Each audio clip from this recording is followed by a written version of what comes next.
কি করছো এটা? চা খাওয়ার কাপে করে? ফুচকা খাচ্ছি। তার কিছু জিনিস পাওনি? এইবার রাগে বলছে। যে চা খাওয়ার কাপে করে? ব্যাপারটা হচ্ছে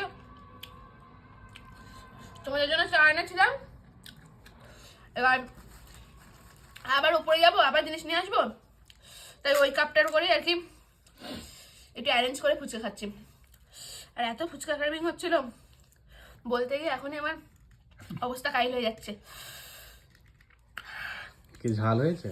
না, ঘুষাচ্ছে? মজা।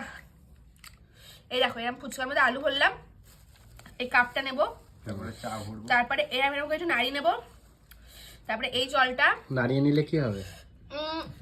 ভেতরে মশলা থাকলে ওটা চলে যাবে। উপস, সরি, ফুটো আছে। ওরা যা